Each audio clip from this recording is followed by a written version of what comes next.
Hi guys, welcome back to my channel. My name's Alexis and today I'm doing a very last minute book binge and I'm going to get into the reason now. So essentially today is February 9th around 7 p.m. It's 7:06 right now and I'm on the East Coast of the US. I just got to see the reveal of Kennedy Ryan's book tour for This Could Be Us. She is one of my favorite authors. I know I'm going to live and die on that hill. Uh, this is her book tour, just announced today. And I am so excited to finally see that she is coming near me. But that's not for another month away, okay? So I still got quite a bit of time until I get to finally see her. But I realized that at the same location she's going to be is the exact same location of another author who's been on my TBR for a long, long time, is also going to be touring. The only issue is her event is tomorrow, February 10th at 6 p.m. So I have about 23 hours, less than 23 hours to get through her books. Thankfully, the two books that have been on my TBR, including the new release and then the one that had been out for a little bit, both of them are on Hoopla already. So I could binge them on Hoopla so I'm prepared for tomorrow. And you know what? That is my plan. And this would be for Z.O. Axelrod. So her books have been out for a hot minute. I've seen great reviews. And, according to Hoopla, the book to start with for her Lillys series is The Girl with Stars in Her Eyes. And it's about 13 hours and 2 minutes at regular speed. But again, I usually try to bump it up to 2 at least once I'm well used to the narrators, but I feel pretty comfortable just listening to a little snippet of it. So I think I'll be able to do that. And then the book that is to be released, or that had just released, is Girls with Bad Reputations, which is supposed to be a sequel. And this is supposed to follow, it sounds like the romances of girls from a girl group. So we have women playing instruments, and music is really involved. Of course, there's second chance in here, at least in the first book. So I'm excited, but god damn it, I have less than 24 hours to read both of these if I really want to see her in person. Also, Chloe Leese is going to be there, so all the more reason I need to get both these authors in check, because Chloe Leese, I've already read, I believe, half of the Bergman Brothers series as of now. And it's a pretty solid series. So I just need to get it together if I want to meet them. So yeah, this is what I set for myself. I am going to see about, plugging in, just tuning out everything. So I'll try to update as I go along. But again, this was a very last minute idea. So yeah, I'll see where I'm at. Hey, so it's about 9:40 p.m. and I'm 25% into The Girl with Stars in Her Eyes. I have to say I'm really enjoying it so far. It does start off with Tony and Seb first meeting when her mother drops her off at her father's place, because her mother was also aspiring to obtain fame.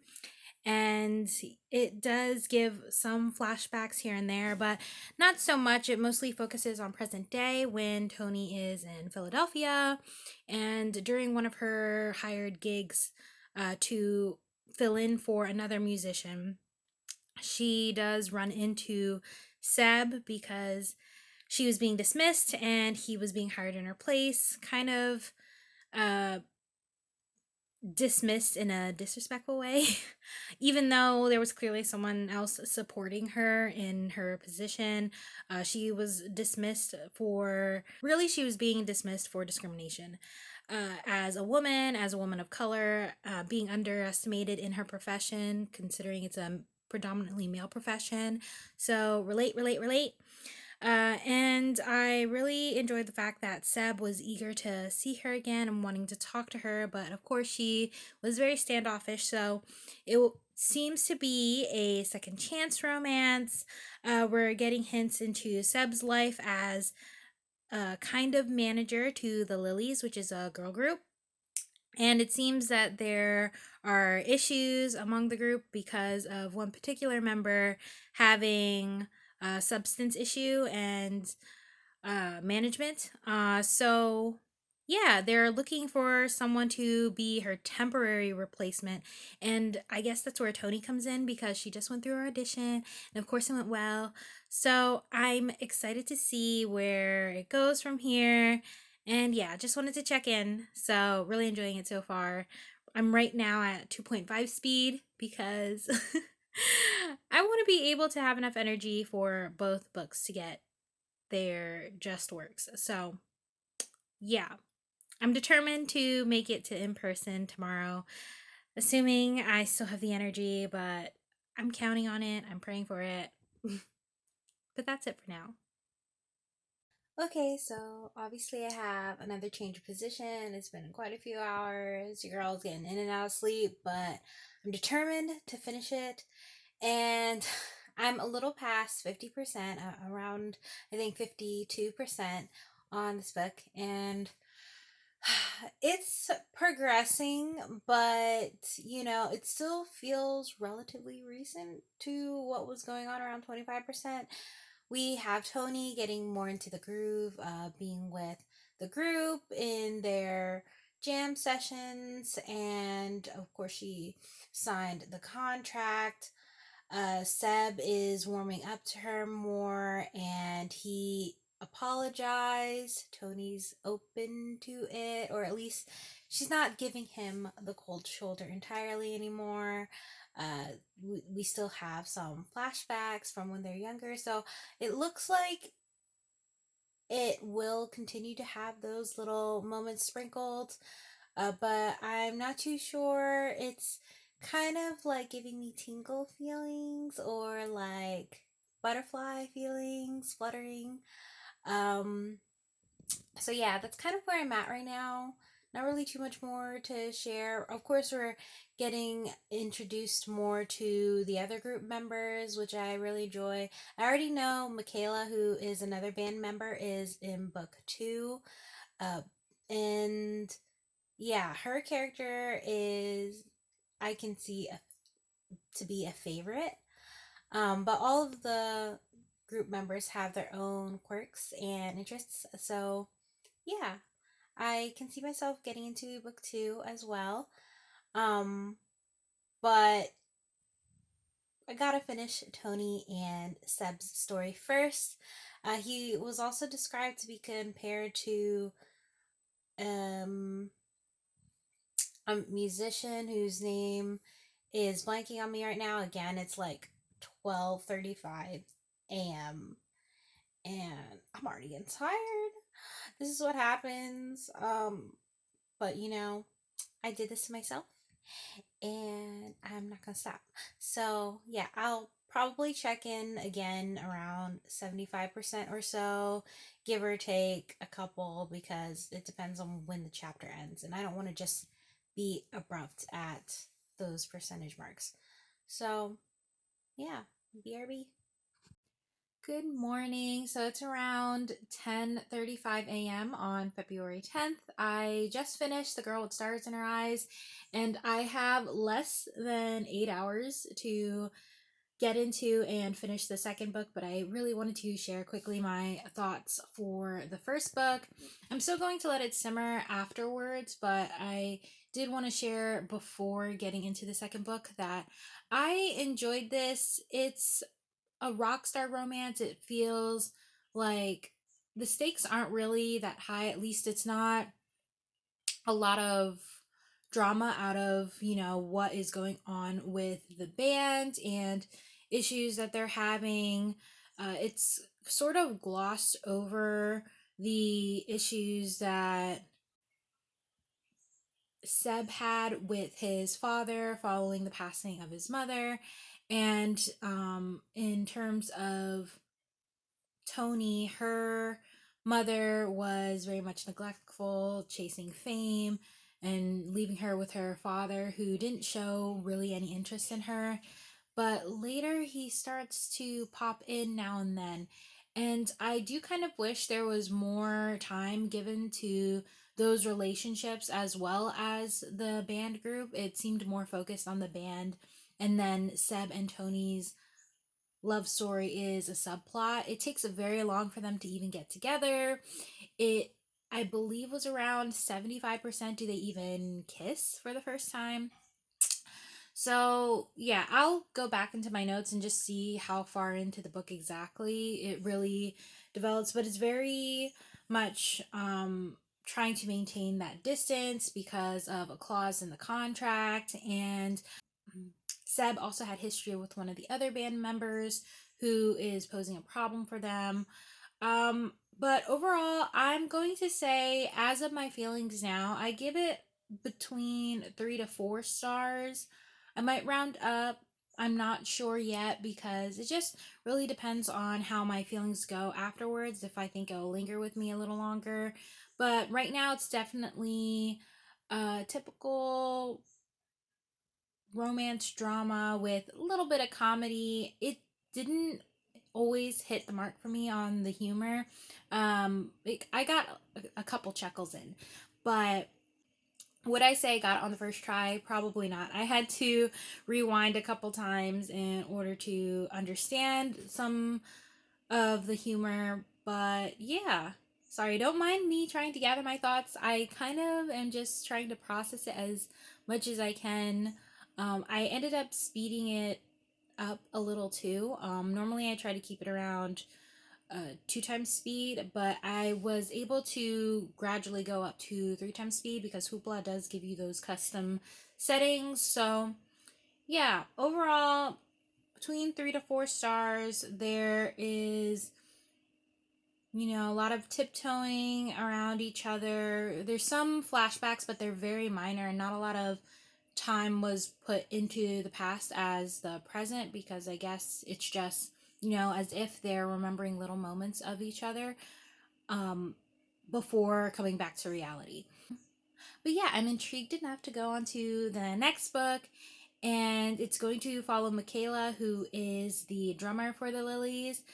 She has very much a bubbly, sassy personality, I would say, at least as a side character in The Girl with Stars in Her Eyes. So yeah, I'm excited to get into her book. Okay, so it is 12:34 p.m. February 10th.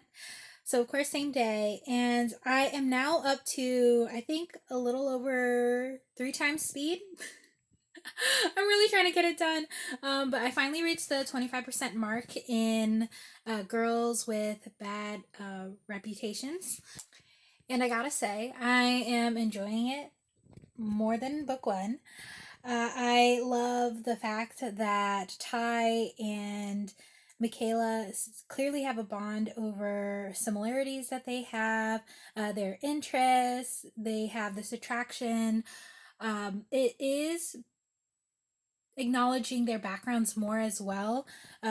With Michaela coming from well off parents, but after the passing of her brother, things hadn't been the same, and she kind of had this pressure to be the perfect daughter, but she never felt like she was living up to her mother's expectations. Her father was way more understanding from what it sounds like so far.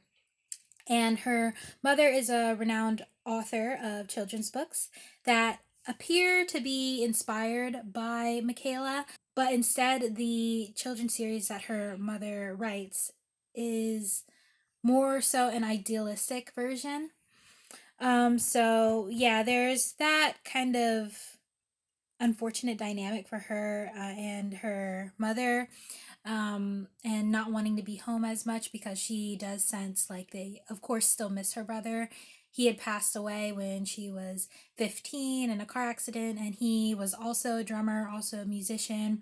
They shared that interest, and she kind of kept that dream alive, also being a drummer herself. Whereas Ty, on his end, he was orphaned really young, and his grandfather was mostly looking out for him. It was just the two of them. Unfortunately for Ty, he was wrongfully accused of plagiarism and assault around his college years by someone who was well off and privileged. So, of course, they would believe her over him. He had to do some time as well due to that, even though there was nothing to really back up the claims. So it kind of just tore his life apart, but he seems to be getting it back together. So that's how he was able to get his CDL license, and he got the gig to be the Lillys driver. So yeah, just getting to see that. And again, 25% in. I do like how we're just kind of easing into it, but we're still getting more information about the characters. So yeah, don't mind me. I am trying to really like tune in with my headset, and I have my bonnet on still. I needed to put my hood back up because you don't need to see all that. But yeah, I'm really enjoying this one. And of course, look at this cover. I love her character already. We're also getting more hints at the other band members. Lily, according to Seb, is uh, liking Ty's presence for their band. Seb and Tony are well established as a couple. They're on their bus tour now, and that's why Ty is their driver for supposedly 3 weeks. But of course, I'm sure it's going to last longer, or in some capacity, he's going to get more involved. He does have interest in writing. He had dreams of getting his doctorates, but as of now, he thinks those dreams are kind of dashed because of everything he'd been through. His grandfather is, someone who wants to get justice for his grandson, but also he's getting older, and it seems he's starting to have some health issues. So Ty doesn't want him getting worked up, nor does he want to be dragged into the spotlight again. He's very much reserved and wanting to keep his life more private, especially after everything that went down. So, yeah, I'm really enjoying it so far. We'll see where it goes from here. I'll try to check in around midpoint. But yeah, we'll see where I'm at with time, because again, I still haven't every intention of going to see the author. So that's it for now. Me again. It's officially 2:08 p.m. and I got a little over 7 hours left in the audiobook. I am now at 3.8 speed, but still constantly making adjustments depending on what's going on, make sure I understand. I'm at 49%. I am, like I said, enjoying it considerably more than book one, which I thought was fine, but this one's better. I'm really liking the dynamic between Michaela and Ty. They're sharing more of their backgrounds, and Michaela is clearly worried about the impending backlash that she knows she'll get. And for her family, because of their backgrounds, they come from more prestigious, Black excellence driven fields.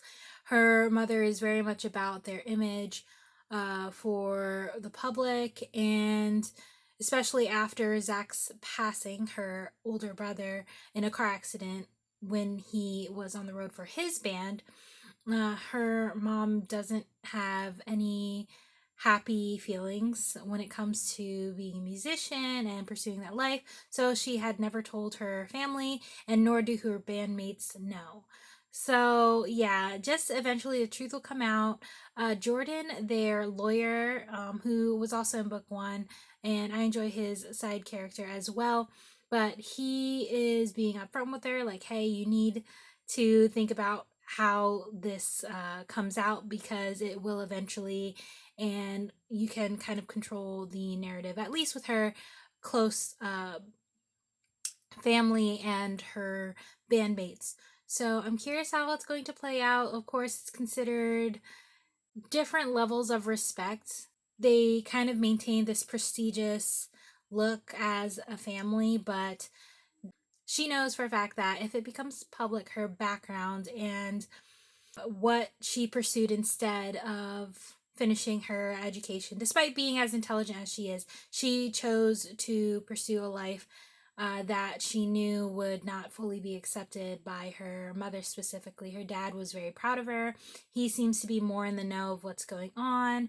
The parents finally somewhat know due to a slip up of someone else, but her bandmates still aren't in the know, and she's very much aware how her career path will be perceived by the crowd that her parents typically hang around with, specifically her mother, because she knows again how they are perceived as people of color, with this idea of maintaining excellence and status. So yeah, there's kind of that divide going on for her, whereas for Ty, she's learning more about him, and he does share with her a little bit about his background and what went down. But of course, Jordan, being the friend and lawyer that he is, he takes her aside and is like, hey, how much do you know? She explains what bit Tyrell told her, and then he goes further by saying, well, he never got justice or sought justice for what happened because he seems to not want to pursue that. He didn't want to bring it up again. The past that clearly is something that derailed his life.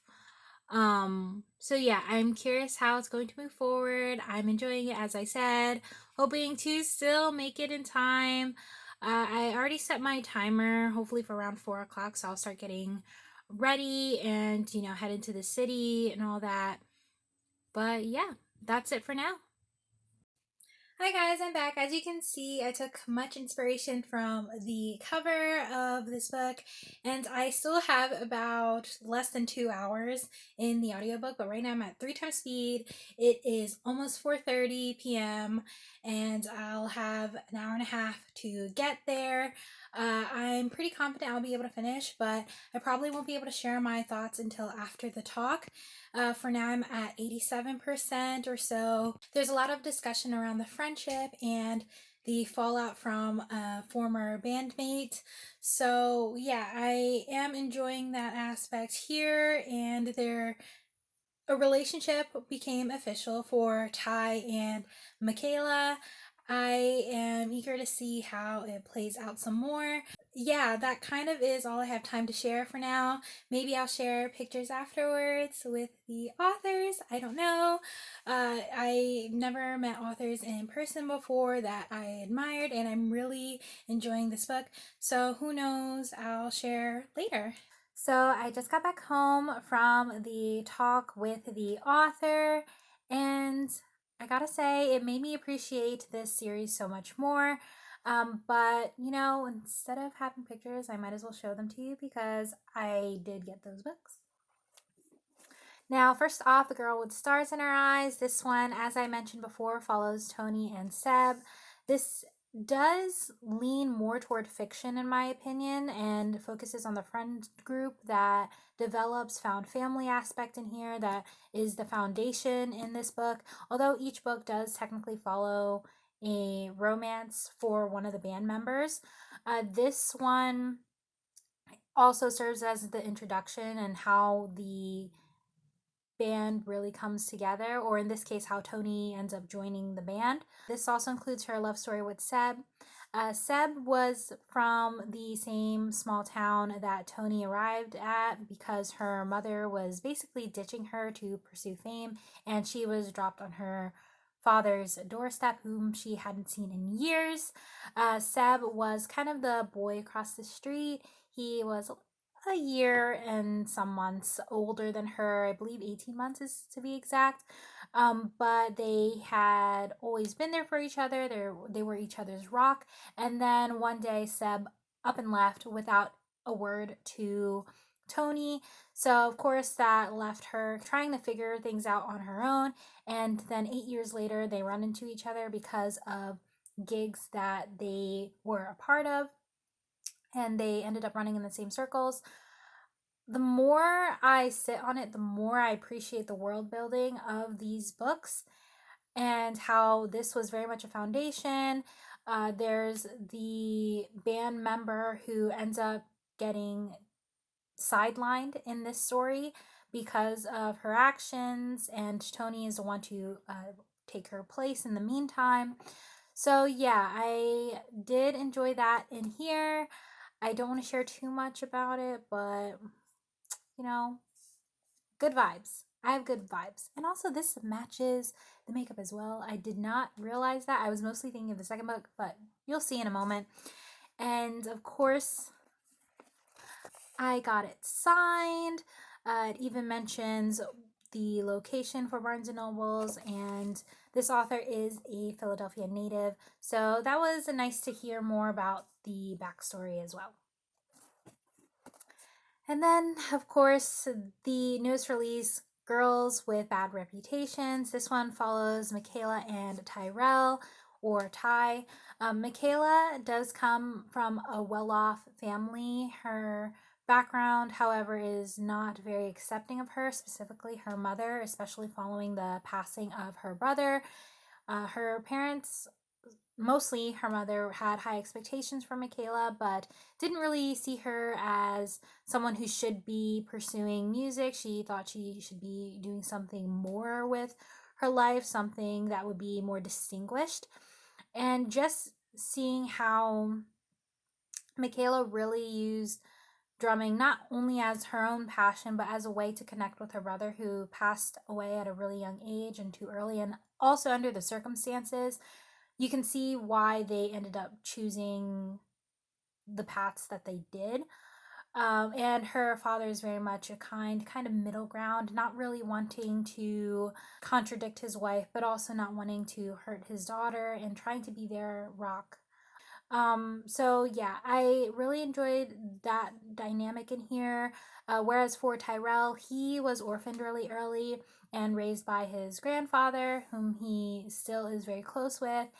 But unfortunately, Tyrell went through an experience going through school, and he was falsely accused of some things, and he kind of never got the justice that he should have had, at least at the point when he met Michaela. And of course, they do get a happily ever after, seeing them bond over their interests, the love of poetry, the love of reading, some of the other bands that they are interested in. I just really enjoyed that aspect in here. So I will say, as of now, of the two books, I love this one way more, because of all those aspects. And Michaela's personality in the first book did echo into this book as well.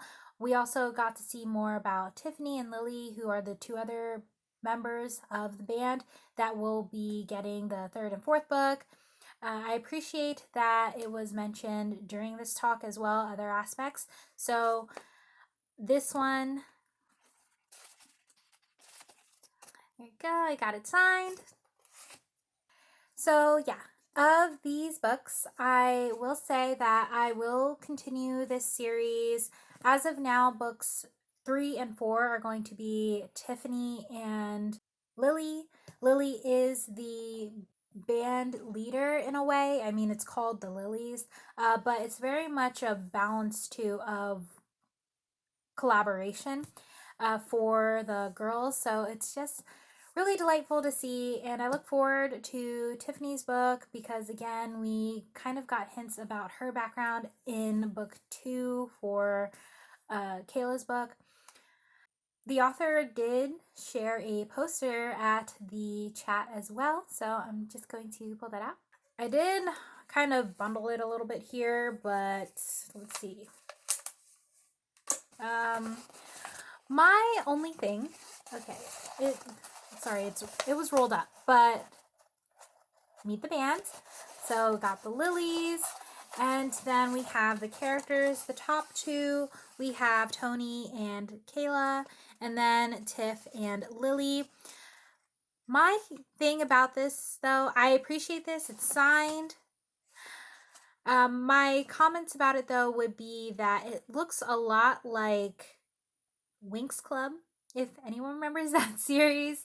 I feel like people would know that too because Netflix tried to do something with it but didn't. And I'm sure people referred to the original animation. But yeah, the style is very reminiscent of Winx Club to me. Only, changing their characteristics about their hair, the eye color, skin color, and their outfits. It reminds me a lot of Bratz as well. And I remember they did, I believe, Rock Angels movie. So I'll try to put those examples over here as, a comparison. I feel like you'd see it without even needing those images, but just in case it's out of context for you, there you go. All in all, I had a really good experience, and it's been an interesting 24 hours, and getting dolled up by myself, kind of walking, even though it was probably within 3 hours, I was there and back. Or maybe 4 hours. I don't know. I feel like it was closer to 3 hours my time in Philly this time. Yeah, I would say it's closer to 3 hours I spent this time, but just, wanting to do something a little more, feel cute. Um, yeah, and I am trying to get over my anxiety meeting authors or people in general in public who aren't my close friends. So that's a networking thing, though, for me. Just a side note as well, the author did share some lovely things about, her work is also on AO3. She was a big Buffy fan and Scandal fan. So if you're familiar with those two shows, I'll put those images here. But she has written fan fiction inspired by those. It made me appreciate the series so much more. So whenever Tiff's book comes out, I will definitely be reading it. I'll see about other books in her backlist as well. But for now, since I only read Zio's books in the Lillys series, that's all I decided to get today. But I'll keep an eye out. So that's all for now. Let me know in the comments down below if you've read any of the books by this author or if you have any recommendations similar. But until next time, my name's Alexis. Take care and happy reading.